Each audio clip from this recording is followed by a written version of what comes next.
आज हम आपको इंदौर के चर्चित राजा रघुवंशी हत्याकांड से जुड़ी हर परत, हर राज और हर किरदार की पूरी कहानी विस्तार से बताएंगे। ये सिर्फ एक मर्डर केस नहीं है, ये कहानी है प्यार, धोखे, लालच और साजिश की, जिसमें शामिल है एक नवविवाहिता पत्नी, उसका प्रेमी, कई वो चेहरे जो पुलिस की नजर में अब धीरे धीरे सामने आ रहे हैं। सबसे पहले फ्लैशबैक में चलते हैं। 11 मई को इंदौर के ट्रांसपोर्ट कारोबारी राजा रघुवंशी की शादी बेहद ही शाही अंदाज में सोनम रघुवंशी के साथ होती है। राजा की उम्र 29 साल होती है। शादी के बाद ये कपल इंदौर से हनीमून के लिए मेघालय के शिलोंग जाता है, लेकिन उससे पहले वो गुवाहाटी के कामाख्या मंदिर में जाता है। फिर 23 मई को ये कपल शिलोंग से लापता हो जाता है और इनकी काफी तलाश होती है। 2 जून को राजा का शव बरामद होता है। पत्नी सोनम लापता रहती है। फिर 9 जून को पत्नी सोनम गाजीपुर में सरेंडर कर देती है।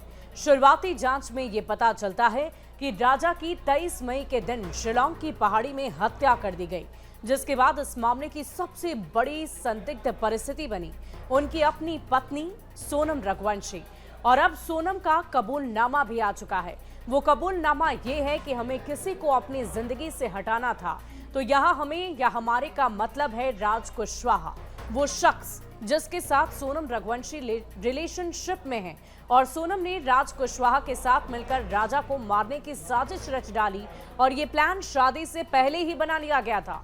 सोनम ने पुलिस को ये बताया कि हमें किसी को अपनी जिंदगी से हटाना था, यानी ये हत्या कोई अचानक लिया गया फैसला नहीं था, बल्कि एक पूरी सोची समझी साजिश के तहत, प्लानिंग के तहत किया गया मर्डर था। तो अब सोनम और राज कुशवाहा का राजा को लेकर कबूलनामा आ गया, अपने रिलेशनशिप को लेकर कबूलनामा आ गया।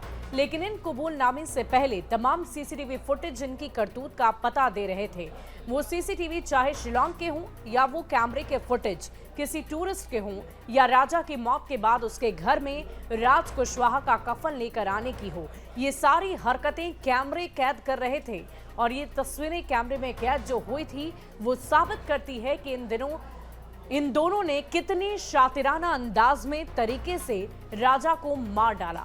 इस मामले में कई चौंकाने वाले मोड़ भी सामने आए, जैसे एक किरदार संजय वर्मा के रूप में सामने आया, जिसने शादी से पहले सोनम के एक दिन में 100 से ज्यादा बार उसे फोन किया था। 100 से ज्यादा दफा सोनम उससे बातचीत करती थी। लेकिन बाद में ये बड़ा खुलासा हुआ कि संजय कोई और नहीं बल्कि राज कुशवाहा ही था, जिसने अपनी पहचान छिपाई थी।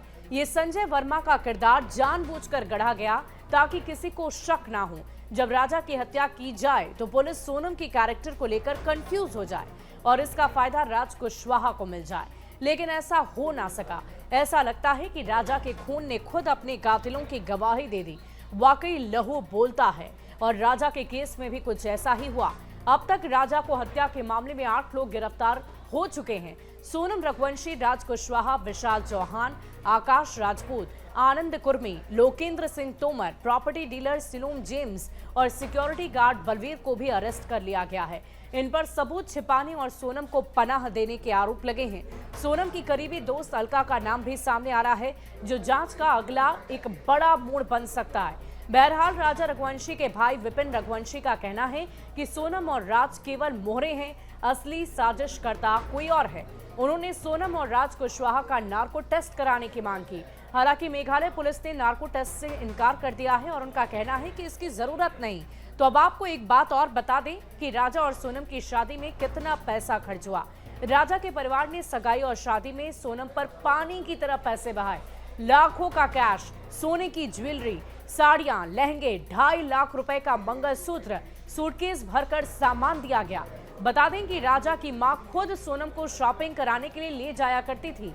राजा रघुवंशी का परिवार का ट्रांसपोर्ट का कारोबार है, तो राजा खुद एक टूर एंड ट्रैवल कंपनी भी चलाते थे और हर महीने करीबन 60,000 से 1 लाख रुपए की कमाई उनकी खुद की थी। वहीं सोनम का परिवार इंदौर के पॉश इलाके में रहता है। परिवार का प्लाईवुड का एक बहुत बड़ा बिजनेस है, यानी सोनम को सब कुछ मिला हुआ था। इसके बावजूद उसने अपने नौकर राज कुशवाहा से रिश्ते के चलते राजा से शादी ही इसलिए की ताकि उसे मारकर वो विधवा बन जाए और फिर उसकी शादी राज कुशवाहा से हो जाए। आप इस केस को किस नजर से देखते हैं? क्या सिर्फ प्यार की कहानी थी ये, या इसके पीछे कोई और गहरी साजिश? अपनी राय हमें कमेंट सेक्शन में लिखकर जरूर बताइएगा। शुक्रिया।